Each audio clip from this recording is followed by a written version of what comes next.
Yeah, but they're also changing a lot. Yeah, they open. No. Changing for the better or worse? Okay, now I'm going live, so we'll talk about this after. Yeah, sure. Okay, wait. So, let me just share the link and then I will start. Yeah, yeah, sure.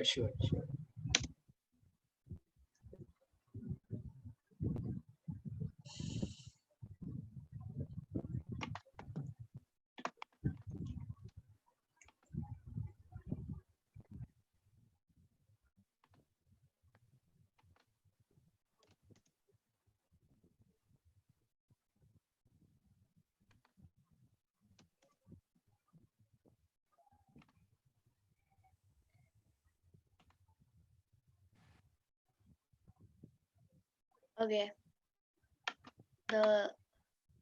I'm putting the YouTube live link in the chat if you guys want to share it. And then, okay. What did you say? The YouTube link, the live on YouTube, I just put that. Okay. Yeah, it's all right. I don't think I can contact anybody now. That's okay. No problem. Okay.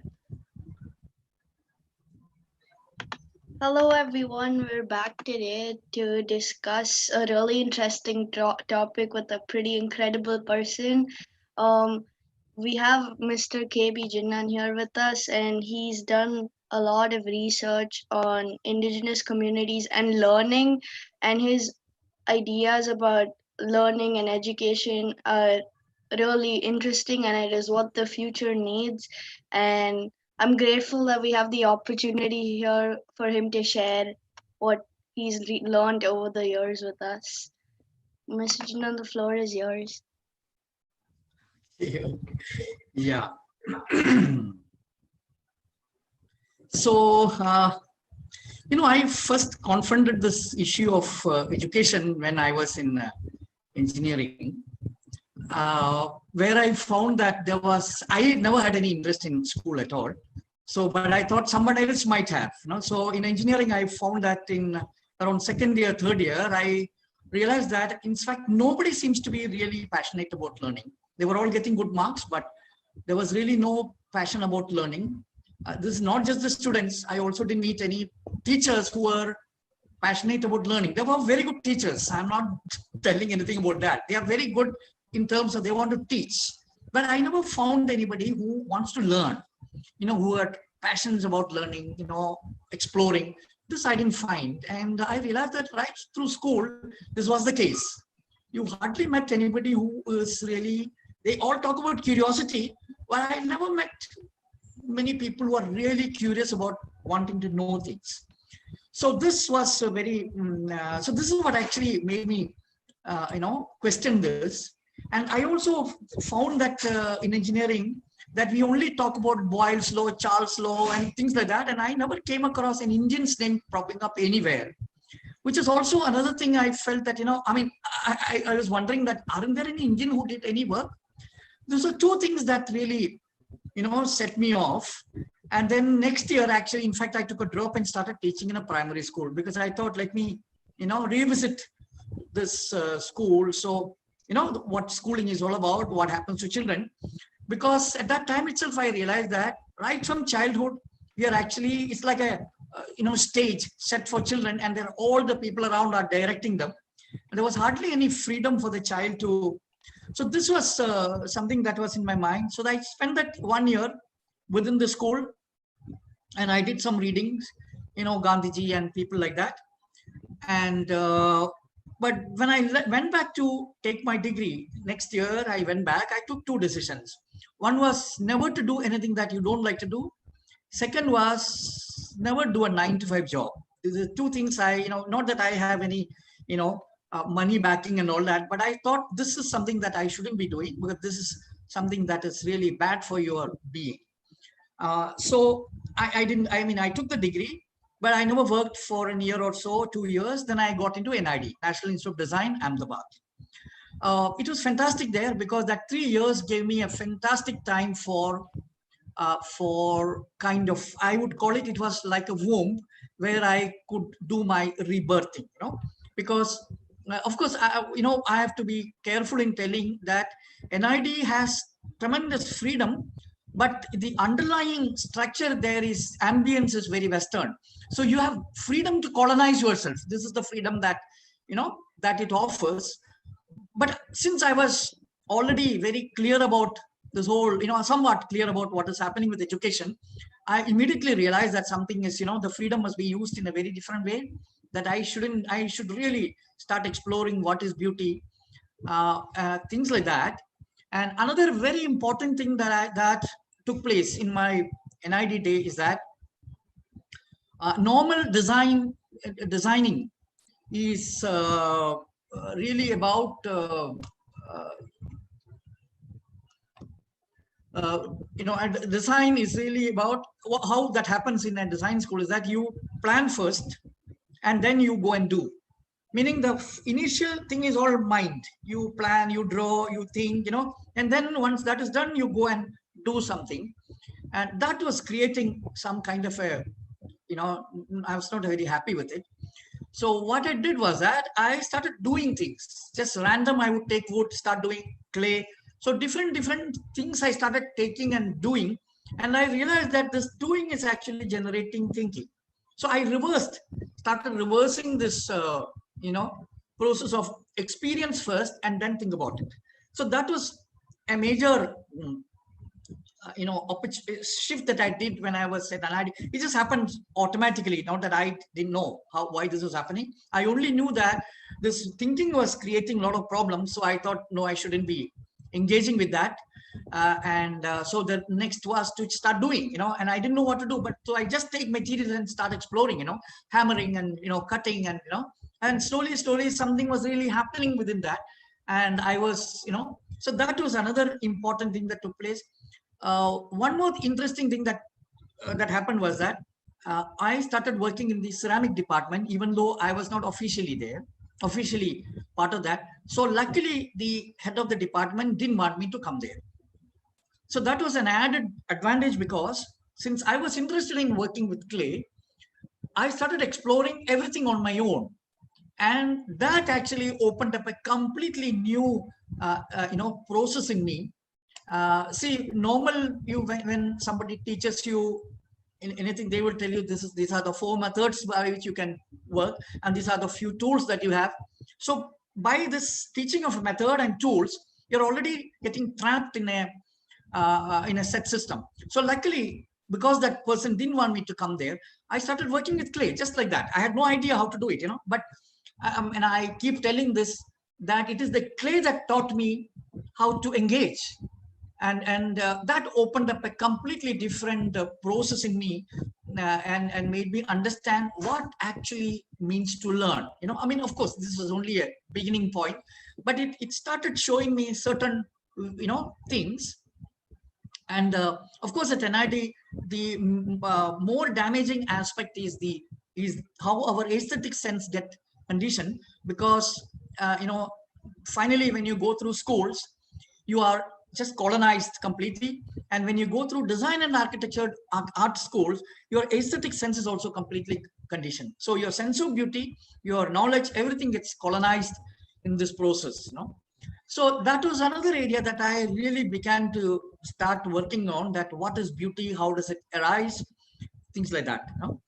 So from NID, after I passed, I started, staying in Calcutta, and I started going to different schools, and started offering creativity classes and all that kind of stuff, and then luckily I was, invited to Nagaland for some work, and that really changed my whole approach to rural tribal people, because this was in 1989, 90, around that time. So when I went there, it was supposed to help them out, but I found that they're already doing fantastic life. They are having very nice life. So, and I felt their life, their whole structure was much better than a mainstream India.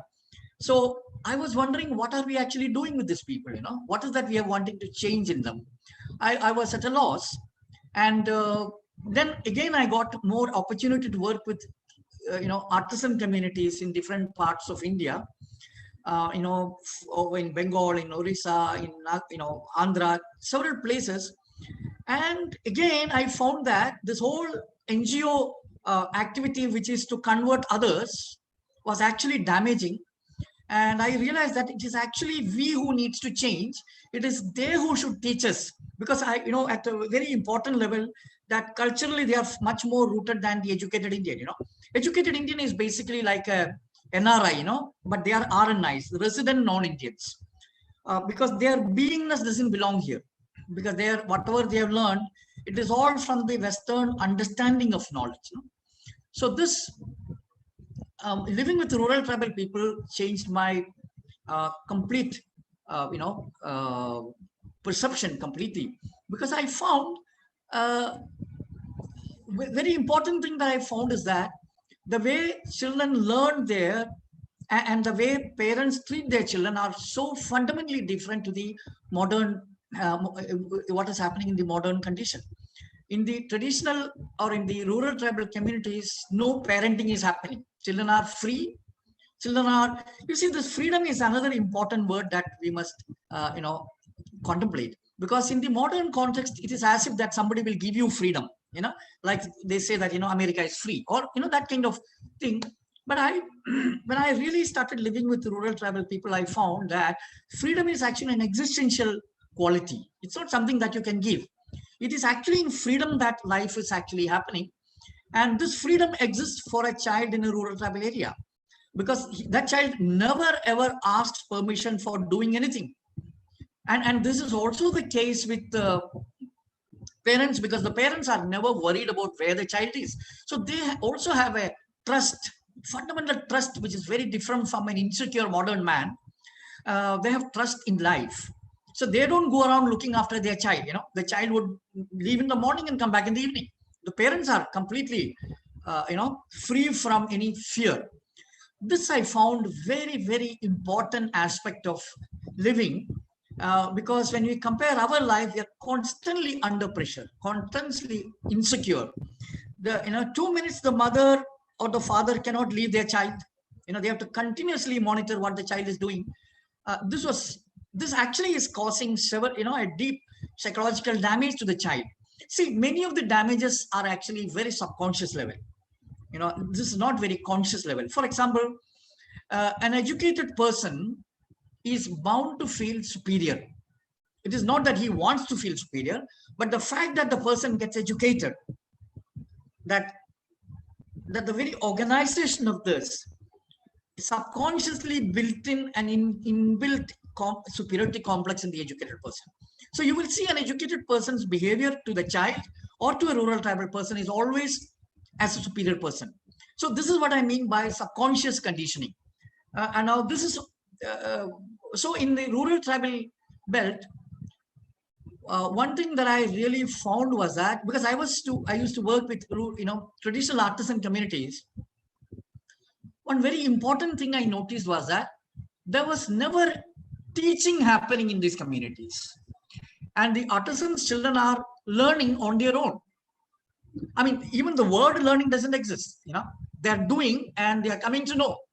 So even the word learning is a strange word which has been invented by modernity. Because these are processes that are so fundamentally natural that we have put in certain kind of we have made it into such a complicated thing that it's very difficult even to say certain words. For example, if you look at the word teaching, teaching is a word that doesn't exist in any of the oral Indian languages. Any of the rural languages, teaching word doesn't exist. In fact, I remember a friend telling me that when he went to this village, the village people were telling him, "Can you learn our children?" The learning term was more familiar, but teaching was never there. But of course, now we have invented that word because that has come to stay in our societies as a an important facet.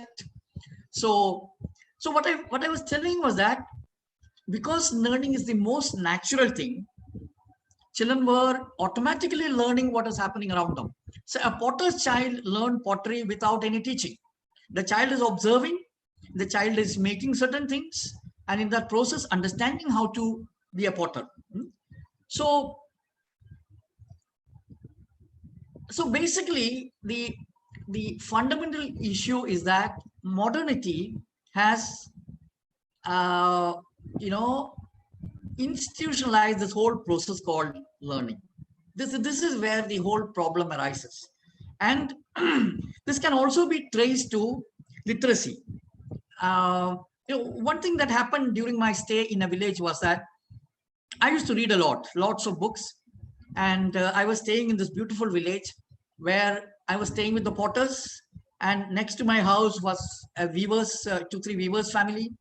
On the other side, there were shepherds, there were bamboo artisans, there were farmers. So this village had actually all kinds of craftsmen. A beautiful place, a river just near to us. All this, but I was spending all my day trying to read books. I had several books, and I would read one after the other, 2, 3 books opened up. So one day I suddenly realized the uselessness of all this. I have come to this village, and I have come to live in these places to understand them. But here I was trying to read and understand them through the books written by the Westerners. That whether you want, if you want to understand Indian, they're only the sociology books, anthropology books. Even if it is written by an Indian, it is through the framework that has been created by the Western academia. And I found this is absolutely absurd. And but I must be very thankful to Thoreau, because I was reading Walden Pond, and it's a fantastic description of his life in that in Walden. But I remember towards the half I had to stop because he was talking about experience, and here I was denying my experience of a beautiful place. I also realized that reading was actually framing me to see the world in a certain way. So I completely quit reading after that for a few years. And this also made me understand certain important processes that literacy has brought into the modern mind. Because if you look at the modern situation, modern cognition, it is really about reading, thinking, and making up more and more stories. The experience part is completely left out. There is no senses functioning. Eyes don't function to see anything. Eyes is functioning to read. So this was another interesting thing that I began to observe living in that village where hardly anybody knew how to read and write, but there were fantastic lives. They were more contented. Everybody was busy all the time. There was no sense of boredom. And I also found that because most educated people think that they are very creative, and the rural people are idiots. They don't know anything. But I realized that when I stayed very close, I realized it's actually the reverse. Educated people think they are creative. Actually, they are not, because they have the arrogance of memory that they have stored some information inside. But learning is not a process that has to do anything to do with memory. Learning is actually about creation of knowledge, which requires you to be open. It means, your senses are alive. You're observing, you're experiencing, you're doing. Now, this is precisely what a rural tribal person was doing. He was constantly engaging with the world. The materials he was exploring, and the materials were telling him what to do with it, with these materials. So I found that that this difference was very stark. That when I quit reading, I began to understand two ways of knowing that was taking place. I wouldn't say that the modern way of learning is, I would say it's a very distorted way of knowing, because you are reading and making up all the stories. A simple example I would like to take, that I feel today that the most misunderstood being are children, because modernity has completely misunderstood children, precisely because they have created a frame to see children. One of the major aspect of modernity is that it always see the other as inferior. Of course, modernity's way is continuously to create binaries, two things, and hierarchy is always created, and they would always claim the superior. The way they talk about I am a literate and they are illiterates. No, so who created this word, literate and illiterate? Developed and underdeveloped.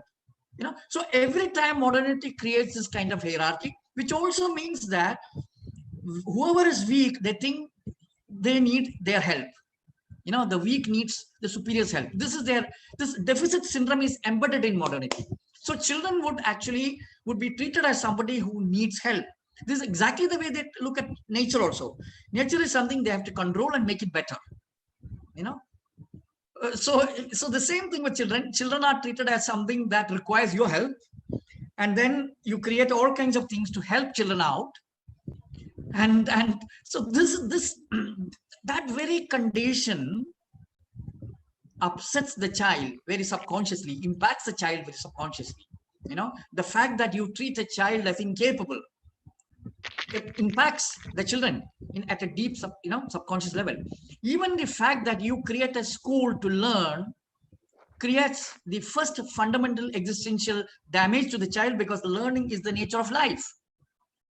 Learning is not an afterthought. All living beings are knowing. They are all existing in knowing. So knowing is the first fundamental principle of life. So a child that is knowing, living, that you are telling, no, you go there somebody will teach you. That is where you will get knowledge. This is an absolutely absurd idea. And of course, all this impacts in a very subconscious level, So, so the misunderstanding that the child has is by modernity has created certain categories and certain words to look through. For example, they have created something called learning, playing, and working. 3 different activities, because if you go into any rural area, you'll find that, or whenever you leave a child alone, they would do every activity. Actually, what they have is playfulness. They are not playing. Playfulness is a quality which has been turned into noun. This is another interesting thing about modernity. Modernity continuously create nouns, whereas you go into tradition, that is about verb. Their language would have more verb, and modernity will have more nouns, because the nouns are, it's actually interesting that our starting point is noun, because what the text gives you is knowledge. See, when you're dealing with ready-made text, you're already dealing with noun. You're dealing with knowledge. You're not dealing with knowing. You're not in the process of knowing. That has been taken out.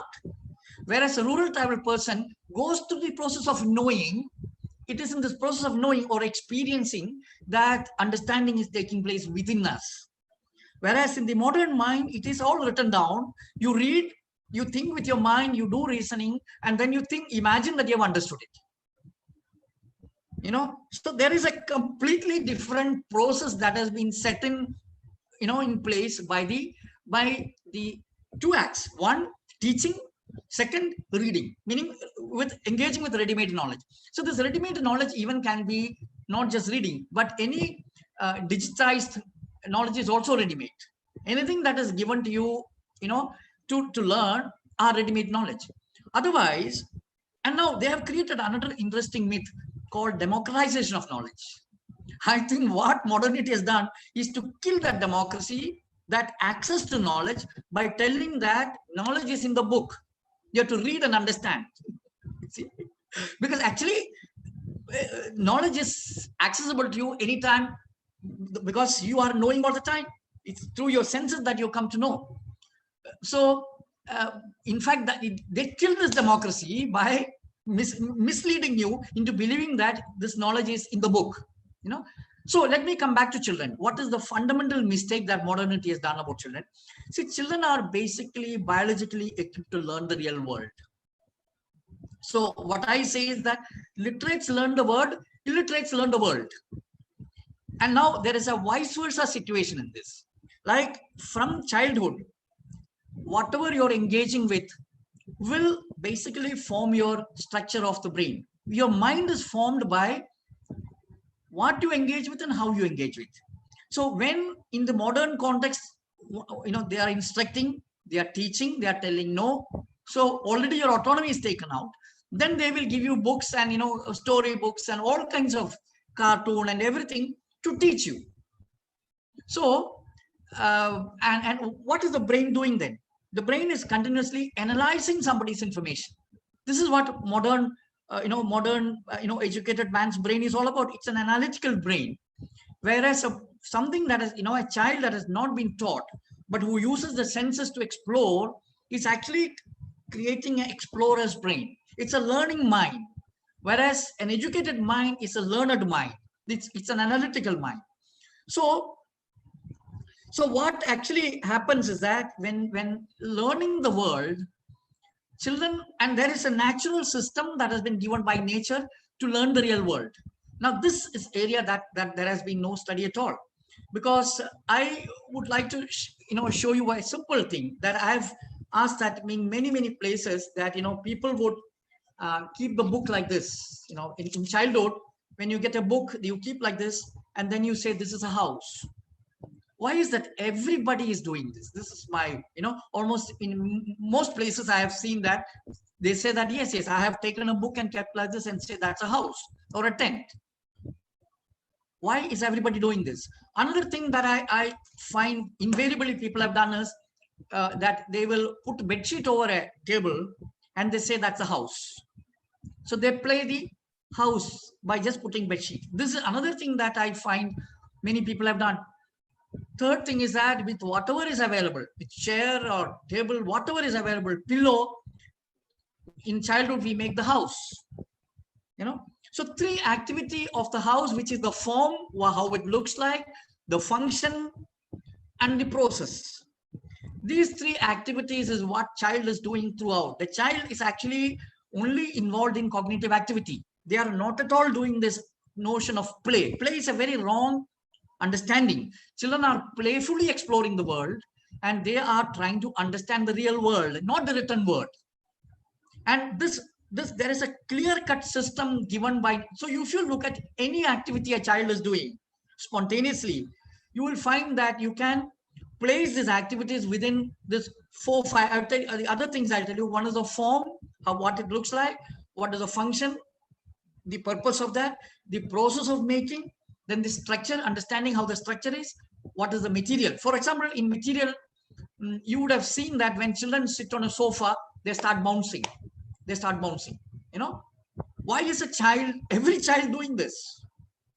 But the child doesn't do it when the chair is hard. So you will find that there is a universal response in children when they engage with things around. So one, they are trying to remake the world. They're not playing. They don't need toys at all. In fact, toy is it's more dangerous than schools. By giving a toy, you are then telling the child, you now play. Learning is something else. So this whole natural cognitive activity, which is to understand the real world, which is to touch, feel, remake, imagine, all that actually is embedded in children. It is actually the adults have absolutely no role at all, except don't take away their freedom, don't take away their autonomy. This is all the adult has to do. And of course, the adult has created a very, very bad anti-life environment for children. That's another important thing, because in modern households, hardly anybody does anything. The child never sees anything happening, So the child actually has to see the processes of life. They have to see how rain falls, how a plant grows. The process of nature is something that the child has been taken away from. The child then has to actually see the real world, because that it is the real world that the child is understanding. So actually then if you start looking at it, you will find that this whole modern education has alienated people from their own being. Modern education has denied our biological aspect of learning. Learning is fundamentally a biological aspect, like because the processing is happening within you, and not the modern process. Modern educational process is a mental process, because you read, you imagine, you understand, you do permutation combination, you create more mental stories. what is called as hypothesis or anything like that, So you keep making up more and more stories in the head. And, actually, I have been looking at the development of cognitive science in the modern scenario. And I find it is so interesting that cognitive science in the modern cognitive science is not it is not evolved wanting to understand how the brain works, or it's actually evolved because there was an interest in artificial intelligence. So it is actually artificial intelligence that actually initiated modern cognitive science. And if you look at the initial phase of cognitive science, it's only about the mind. It's only much later they are now talking about body is important. How come they understood the body is important? A friend was telling this was again prompted by the robotic. So there is a total absurdity, or completely wrong priority being given to what is knowledge. How is it for making more machines, or is it for a better life? Better life means what? Having more products, or more peaceful and simple life. So these are basically the basic issue of modern. So would you want anyone to ask anything, or is there any? Mhm. That I will have be a better. question. Yeah, please. So, what is so for young people who are part of this education system but realize that realize what is happening and that we Yeah. need to be more connected with nature, what can we do? See, let me tell you, whatever modernity is offering of alternative is more dangerous. It gives you a notion that it is the solution. It's actually more dangerous, because if you look at alternative education or homeschooling, none of that actually addresses this fundamental issue of biological process involved in learning, involved in knowing. See, number one, knowing is an automatic natural process. That is why they have this term called self-organization. Self-organization is the inputs have gone in. It's simple. Actually, if you remember how you learned your mother tongue, did you actually make any effort to learn? It just went in. And especially somebody from Bangalore, look at the Bangalore slums. Children, by the time they reach 4 years, can speak almost 4 to 5 languages. No effort to learn. They are just there. That's all. They are not even paying attention. It's just going in. Even that is not your choice. They are there in the context where 4 or 5 languages are being spoken, and it all goes in. And then 3 4 5 years, they're all able to speak 4 or 5 languages with no effort. Which means that the system that organizes information is not in your control. That's a very important thing to understand. What we can control is the input. It's like food. Digestion, you have no control. But of course, you can eat whether you want to eat chocolate or you want to eat sabji, or whether you want to eat mutton. That option is yours. So if you want to learn Chinese, French, English, that's your choice. But don't make an effort to learn, or try to understand what is the natural process that we already have. See, even if you want to create a school, why don't you create after understanding the natural process of understanding? See, how come that most of us hate most of the subjects that we learn? So my first warning is that don't go after alternatives. Alternatives are nothing but another format of modernity only. Modernity is actually playing tricks that, when you're rebelling, they'll give you another, small slot. No, you rebel here. If unless we take our senses back, there is absolutely no way you can, see, reasoning is another trap that everybody is celebrating. What exactly reasoning actually? No, you can only reason with what you know. When somebody gives you information, you can do reasoning with that. Reasoning is not a creative tool at all. It's not a learning tool. When somebody gives you information, you can fool around with it, and actually what it does, it actually helps you to store that information. It's the difference between rote memorization and this is that one. It's easily recallable. It's organized and kept in your head. The what reasoning does to you, and then we create the myth called creativity. Some people have, you have to teach, so modernity has actually placed you in a completely wrong realm within which you're trying to do all the exploration. That realm, you see, for example, when I realized there's something problem with schools, I never questioned the basic framework. I was again going there teaching them how to be creative and all that kind of nonsense, without really understanding creativity is the very basis of life.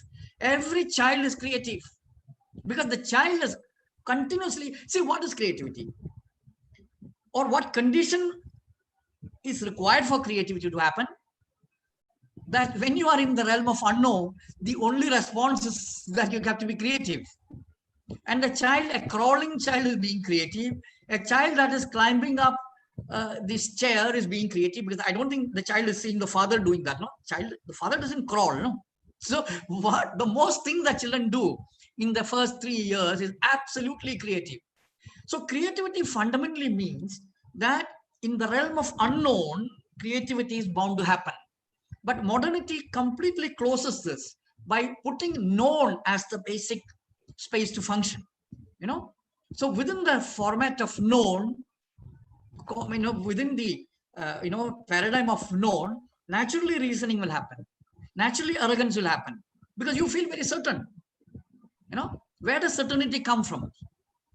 Certainty comes from that you have read and you have understood it. No, you see. Actually, this is another kind of superstition. That's all. Modern education system is nothing but another kind of superstition. Just because people say it is scientific, you believe it. This is all what is happening. And the whole system is designed in such a way that if you don't give the right answer, then you don't pass. You cannot give your answer. You have to give the answer that is given. There is no place for exploration. So what I'm trying to say is this, that initially I was also doing a lot of alternative kind of stuff. That's why I went into, NGOs and things like that. But then I realized all these are nothing but more and more framework of modernity. So I actually wouldn't blame West for this. To me, text is the villain. The printing press is what actually created the modern West. If you look at the whole rationality game, it's all coming from dealing with what is known. Where does their certainty come from? Again, it is the text. The printed text gives them a notion of certainty. The fear of unknown, the fear of intangible, this is all coming from, right from childhood, you are dealing with certainty. You're dealing with known. You are never in the realm of unknown. So naturally, intangible is a problem for modern man. Uncertainty is a problem. So that is why they are always in the mode of controlling, planning, completely killing any spontaneous activity that can happen. But life is actually spontaneous. Life doesn't plan and then do. It's spontaneous. So let me just tell this, that at least for me, when I stopped reading, my senses began to work again, and I stopped reading for quite some time. And what that did to me was that I realized it's on hindsight. It was not purposeful. On hindsight, I found that my reasoning mind stopped functioning. I began to see. This seeing became more natural to me and more permanent. You see, for a modern educated person, their physical and mental things are at two places. They are physically present, mentally absent. Or because they're always in the mind, they're hardly ever present totally. No, so for them it is an effort to experience. That's why they have this term experiential learning. Now, that's a very funny term actually, experiential learning, which also means that there is non-experiential learning, which also means that there are moments when you're not in experience. Is that possible? See, you are never out of experience. Not even a second you're out of experience. Yeah, your mind is not taking part in that experience. That's a different matter.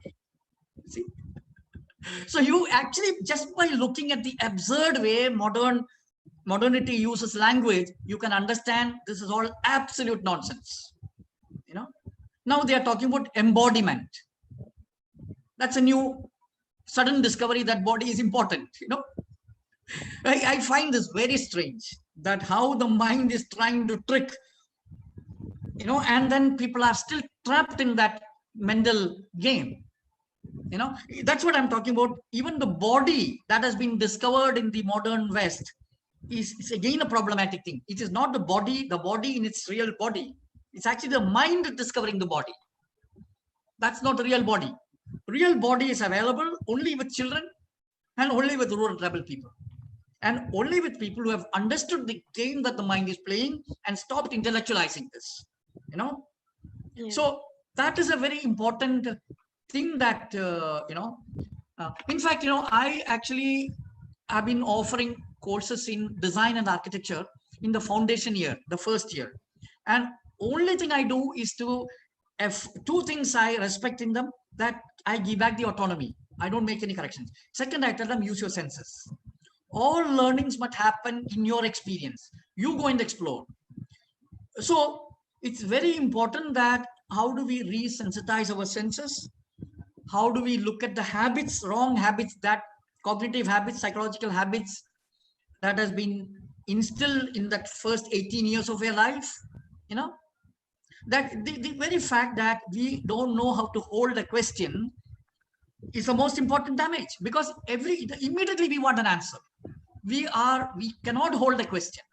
This is the biggest damage of modern mind, that you don't allow an answer to come on its own. That's how it actually happens. You pay attention, answer comes to you. It's not magic. It's a biological process, actually. When I looked at children, it's not my choice. I see children I've been seeing for the last 10, 15 years. And just the seeing has made things more and more clear. So my understanding of how the child learns, what is the processes that exist, what is the tool they're using, abilities that are there, everything came to me because I just started observing them. That's all. I was not making up a story around it. I was not making up theory. Theory is something that builds up automatically, provided you are paying attention. And attention again is not once in a while, that you are in attention all the time. You have questions. Yeah. I hope I pronounced your name right. Arcoprovo is asking, what about self-organizing learning environments? Again, I was looking at some term called self-directed learning. See, all these are nonsensical terms modernity is creating.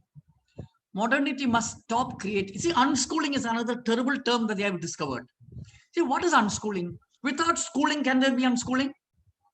So they are actually creating reactionary terms. You see, one very important thing that one must understand is that knowing is an egoless process. Knowing is not a choice. So why is that the modern man has far more ego? Is because he thinks that he can learn. That's his problem. Knowing is not a choice. Breathing is not a choice. If your senses are alive, you're observing, you're present, it is happening all the time to you. It's not a choice at all. But learning can be more humble, provided you understand the fragility of this exploration. Simple example, I tell you, that suppose, that the way we learned language without any effort.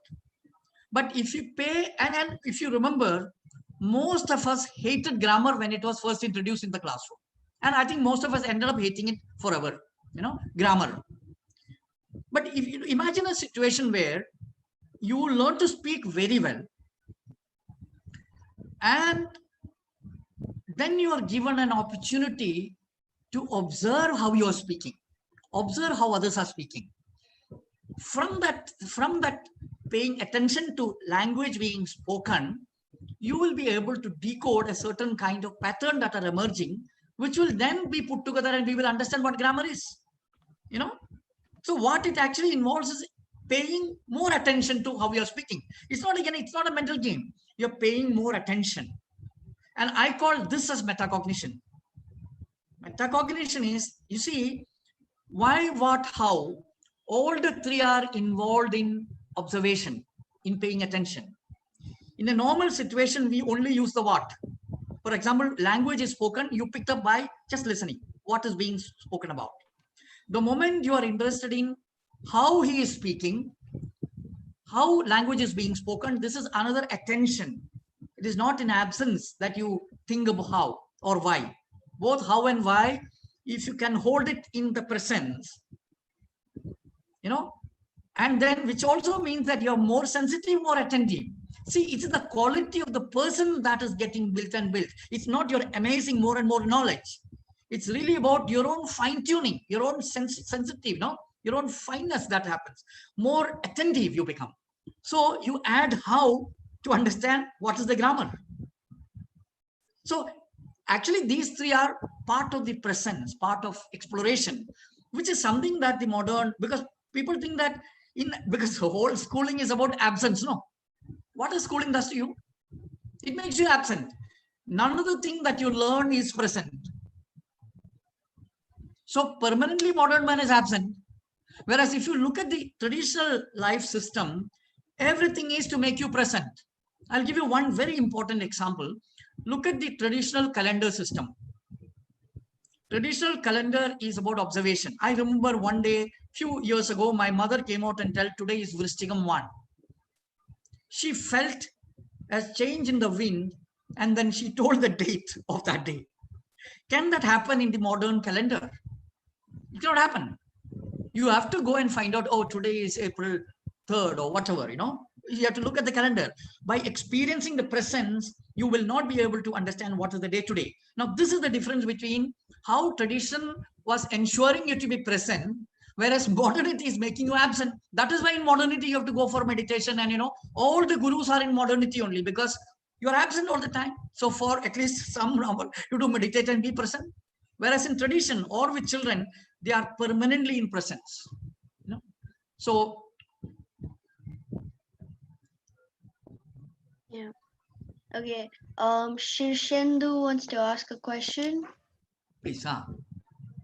Hello, sir. Thank you for the amazing talk. Damaging talk. Yeah, I have been. I think it's a good thing about the experience part that you have been talking about. Yeah. I have a question that, sir, like in science, I have heard that people have been observing nature for a long time, and as they observe in their lifetime, they have also documented whatever they have observed. And I think many lifetimes go, and after that, we learn some, as we know today, simple truths like the Earth is moving around the sun. So for the people who have actually discovered that, I think they have spent almost a lifetime in knowing about this truth.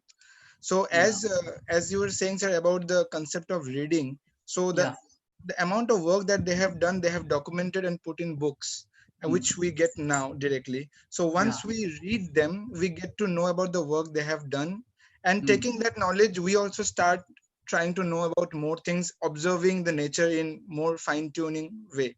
So, sir, no, does that happen? I know the story, I know, but does that actually happen?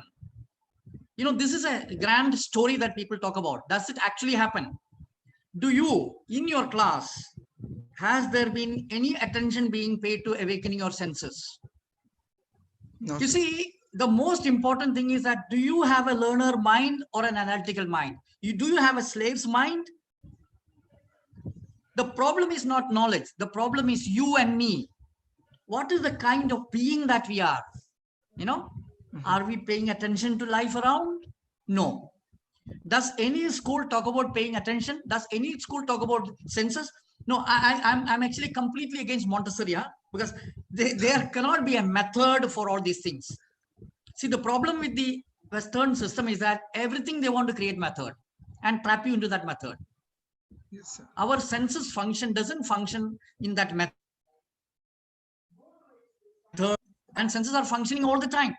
It just depends at that particular time. If somebody is singing, then your ear will be there. A crow is crowing, then your ear will go. Somebody comes and gives you some food, you will eat that. So senses have a role that has been assigned by nature. It's there. So you can't make it into a system. That is what So see, the point is that it is, so whoever has learned, it is good for them. See, for Newton, it was an authentic experience. For you and me, it's a third-rate experience. Yes. Newton, when he was about to die, I mean, I have heard about this, that he was describing, that he's somebody who was, towards the end of his life, that he felt that he knows almost nothing. That is the humility that a person like Newton has got. You tell me that in your educated people's, nearby, have you met anybody that humble, who are humbled by knowledge? See, please understand this. It is the quality of the being that is more important than the knowledge that you carry. Yes. Understand? We have no capacity. See, another thing I want to tell you, that if you don't have a learning mind, if you have an analytic mind, you will never understand Newton. That's another problem. You may have read him. You will not understand him. Yes. See, I understand Montessori very well because I know how senses function, not because I've read her. I know it because I have experienced it myself, my own senses.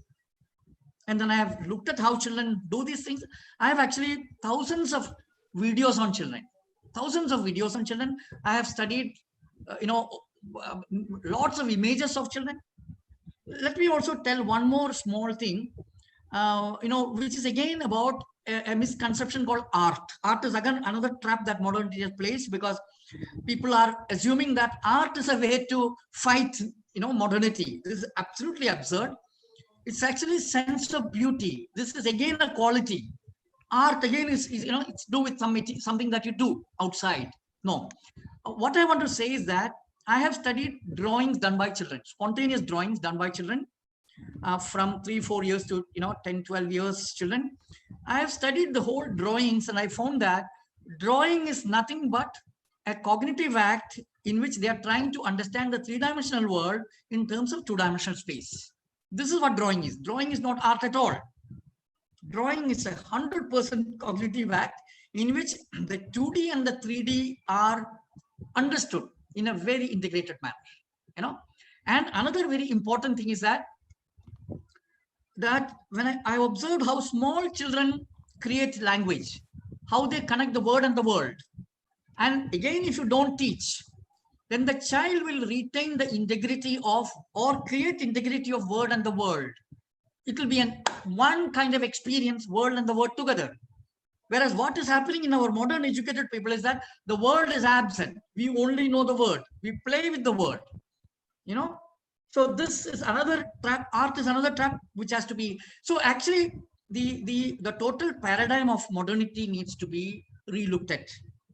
Any solution that is happening within the modernity is going to be more mental damage. But we might have a feeling that we are all, saving the earth. That's another tragedy that is happening. Wanting to save the earth. Save yourself first. Regain your beingness. That is the most important saving that can do. Yeah. Yeah. Okay, Shubham Day is asking, you said about better life, so how would you define it?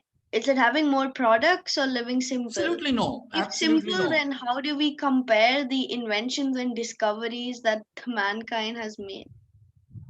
You see, now it's interesting that when you look at this is a good time to talk about what is really necessary. If you actually, look at how much actually we need to live, and what is essential, this quarantine is teaching us, You see, so this is again a myth. Actually, the best word they have invented to cheat you is a word called aspiration. You see, I have, enough time I have lived with rural tribal people. They have never felt they are poor. So these terms are marketing terms and political terms. When they say underprivileged, there are two ways of putting you down. One politically, and then, they want to make you feel privileged by, buying new products. This is what it is. You go to any village, a simple village, you will find that they are extremely happy with what they have. Or you take a child, for example. If you don't, child will never cry for anything unless you train the child and make them feel that, no, this is an important thing that they want. Child will never cry for, one thing that the child wants is freedom.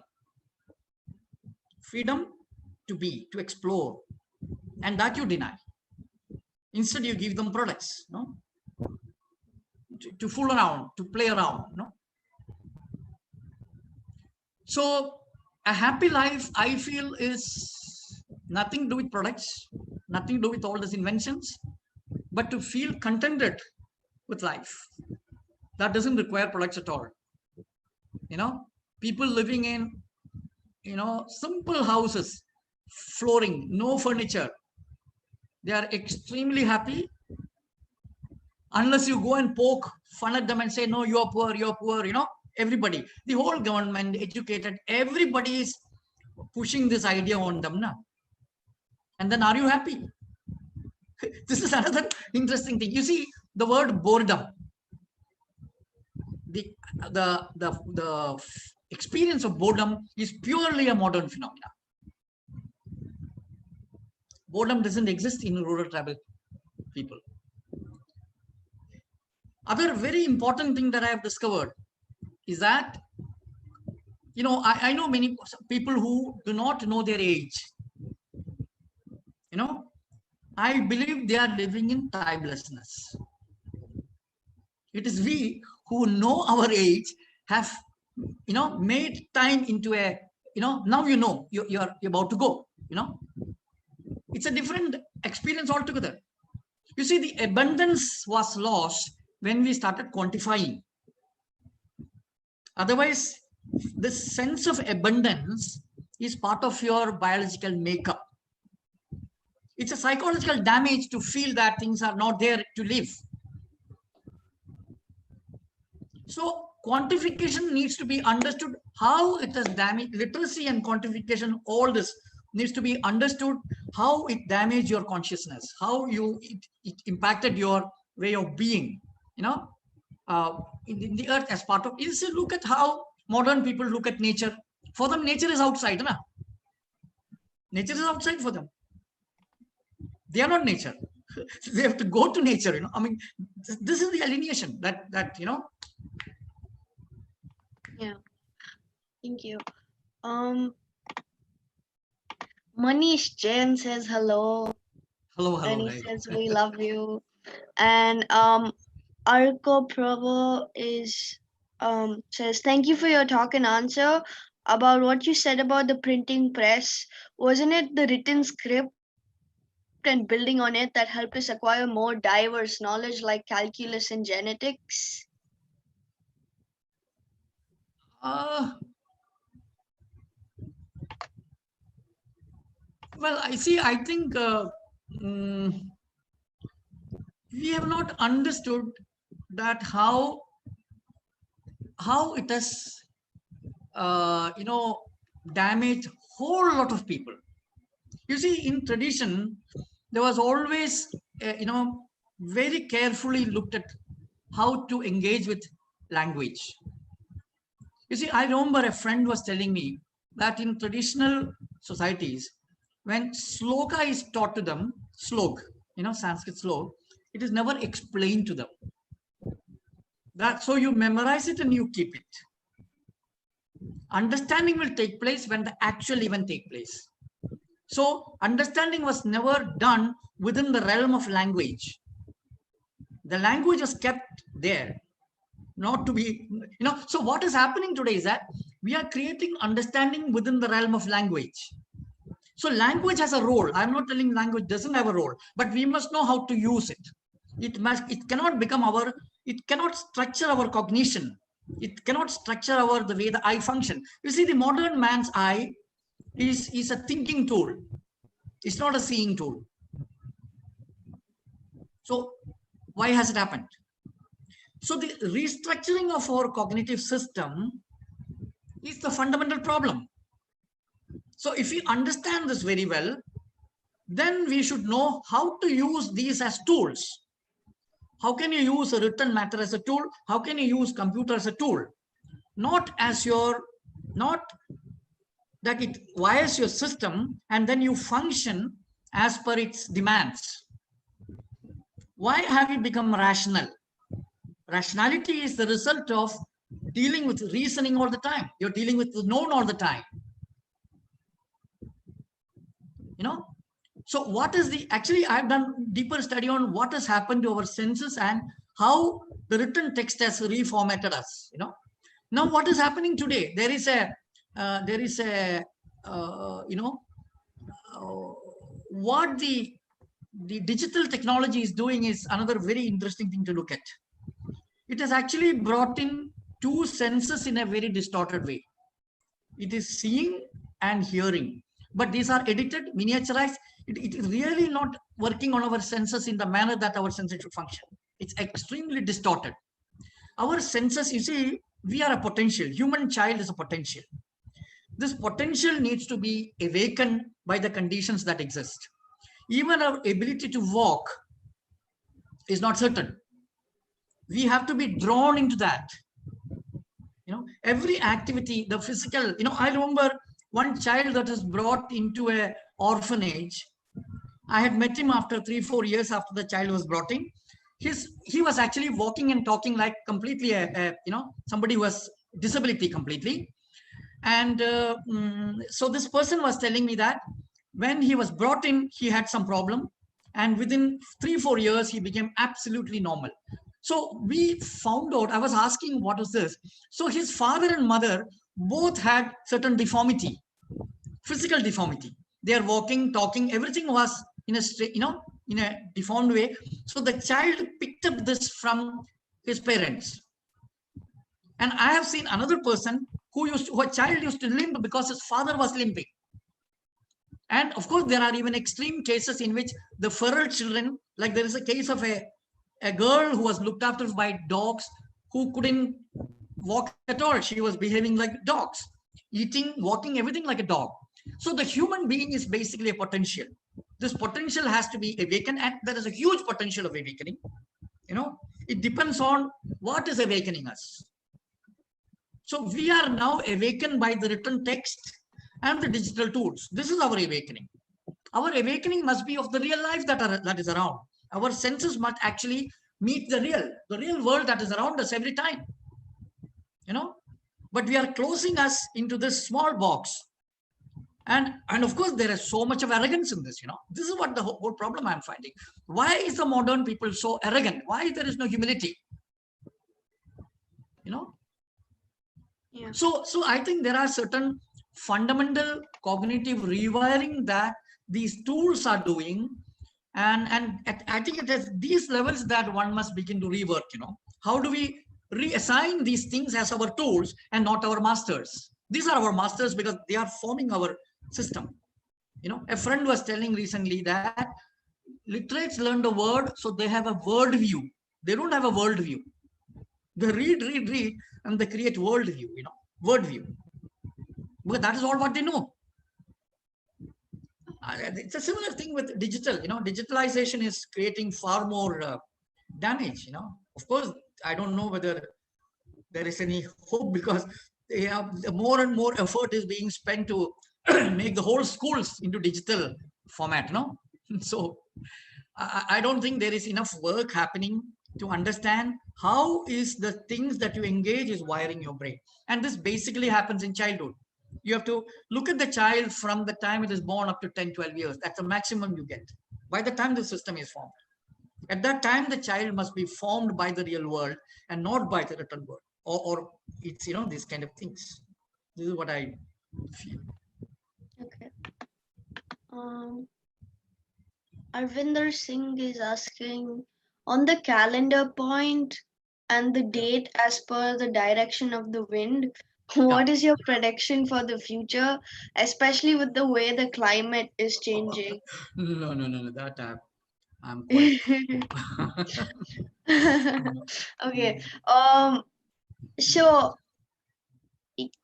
we do realize the flaws and like how technology and modernity is not really enabling us to be, but at the same time, like completely like changing is not like possible. Actually, you see, listen, I feel we must not try to change the world. Change yourself. That's all.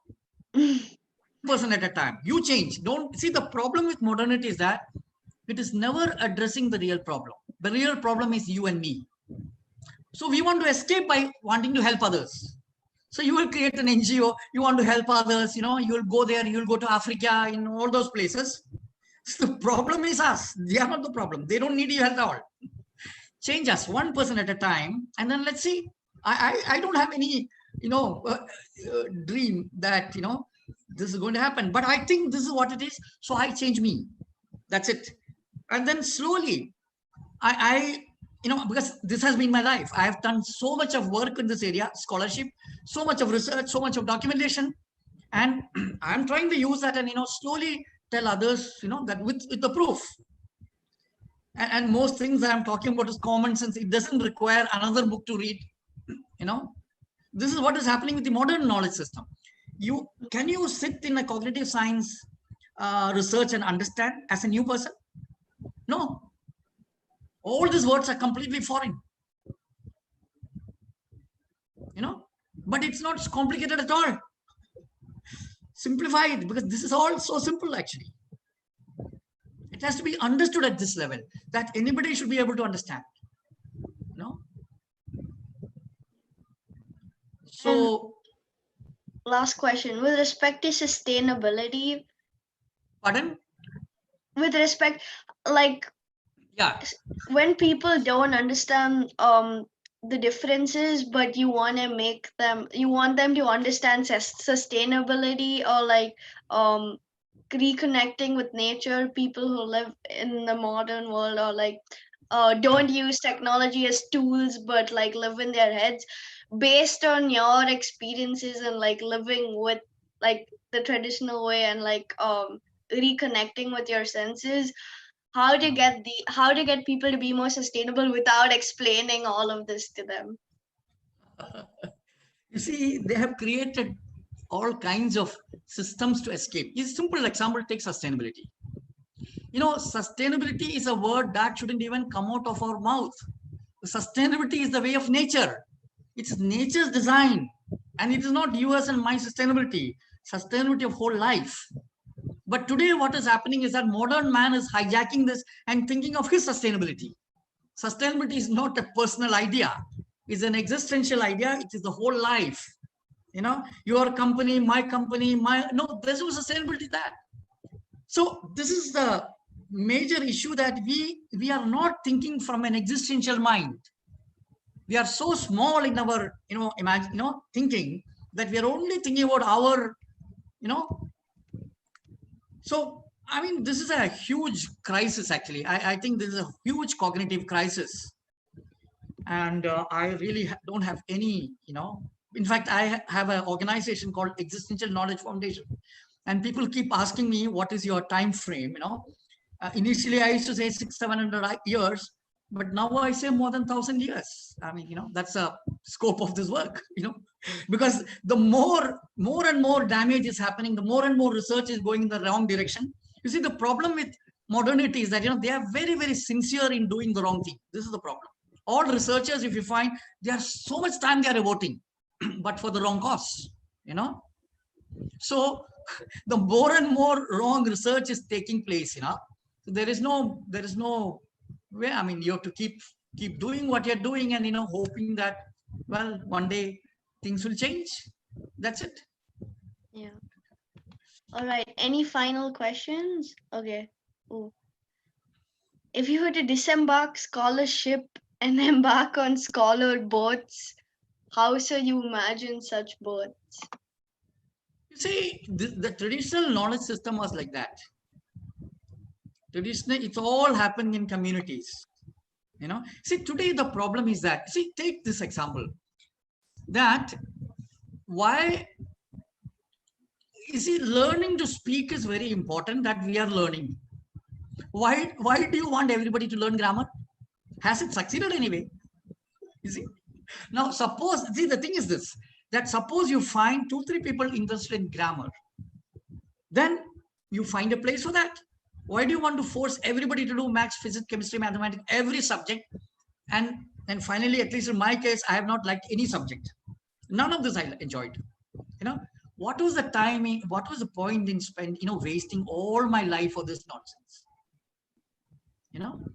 So I think this, number one, is that knowledge should be for true sustainability and for making you more humble, understanding life at a much deeper level so that you live more lightly, like probably what Newton would have done, you know. See, true scientists, even in the West, they are very different. Authentic scientists. I'm not talking about the PhD scientists. I'm talking about truly authentic scientists. They have been actually in an experiential mode throughout. You know, you take any big scientist, true scientist, they all have been in the realm of experience. It is only the second-hand people who have been educated, you know, and taken out of this authenticity, you know, who are just nothing but clones and slaves, and you know, this is what it is. So we have to, you know, I mean, to me, uh, my most important point is that we must, you see, the problem with modernity is that every time they decide what to do and then start doing. This is the biggest problem of modernity. I think we must stop doing what is not good and things will emerge as we are engaging with it. So this is diametrically opposite to modernity's approach. Modernity always wants to have a final point for which they are going to work. So planning is important. They always want to bring in certainty. We have to move into uncertainty and just, you know, enjoy that path. Only that will show us, the right way to live and the right way to organize things, you know. And it'll happen, provided, you know, people are willing to, you know, do the, you know, the thing is that all traditional communities are living in that uncertainty realm. So it's not something that is dangerous. You know, that is how people have been always living. It is only because you are bringing in certainty to the child that the child is getting afraid of uncertainty. It's a simple thing. It doesn't require many generations. In one generation, you can change the system, provided that the condition that you create for a child has to be in the realm of unknown, uncertainty, and no teaching. And of course, the cognitive autonomy is granted. But that is the most important thing, cognitive autonomy. That's the most important right. You know, that will solve. Okay. Last question. How does hospitality relate to what you call true science? But How does hospitality relate to what you call true science? what is hospitality and science? I don't understand this. Yes, yes. Hospitality, I understand in the sense that you go to a rural person's house, they will treat you very well without asking any question, and you can't do it in modernity. That much hospitality I've understood. That you go to a, you know, person from a village. You know, I'll tell you one very, very interesting thing. You know, one friend was traveling and in the night somewhere in UP around that side, and it was dark after 10 or so. He was very hungry, so he goes to a daba, and the daba was closing. He has already closed. He has, you know, the fire was already out, but this man was so hungry. He kept on telling, "See, I'm very hungry," you know. So the daba man, he had already closed. So what he did, he went to the kitchen, his kitchen, house kitchen. He made and he fed him. And then as he was leaving, he gave him money. So the daba man was telling, "No, I won't take money because in my kitchen, this is not for sale. What I made in my kitchen. If I had made it for you from the daba, I would have charged you. But this I will not sell." Can you tell this kind of thing will ever happen in modernity? This is the thing, you know, this is hospitality. I Okay, so I guess those are the questions. Any more questions? Okay. Do you have anything Hello. else you want? Oh, okay. Wait. Hello. I have a question. Yes, go ahead, Uh, Neil. First, thank you, sir, for a wonderful talk. It was really amazing hearing you. Yeah. I've always felt that we have been conditioned by the society or the education system, as I Yeah. feel that I'm one of a perfect example of a conditioned person. Yeah. I pursued science. I graduated from science with mathematics major. Till school, I was good in science and mathematics. So I thought that I'll pursue a career in mathematics. So I Yeah. did, but I could not do so well. I somehow passed. So Mm. then again, all of a sudden I jumped into commerce. I Mm. started pursuing charter Mm. accountancy, but that also I did not clear. I Yeah. completed till inter IPCC, and the final stage is still due. I have Yeah. stopped appearing. I appeared for twice or thrice. I could not clear my final. Then Yeah. I had quit my exams. But Yeah. then after when I had jumped into commerce, then I realized that I'm good in commerce. Mm. I wasn't made for science. I was made for commerce. Then Yeah. again, when I couldn't complete it, now I'm interested in few other things. And I thought, now I think that I'm not made for all these things.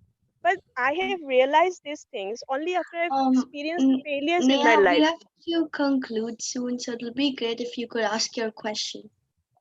Yeah. So what I was saying, as you were saying, that we should not be taught, or means we should not be conditioned. But what I have experienced in my life, what I love or what I am made for, that I've only experienced only after the failures that I had, or which I could not. So how would a child know that what he is made for, what he must do?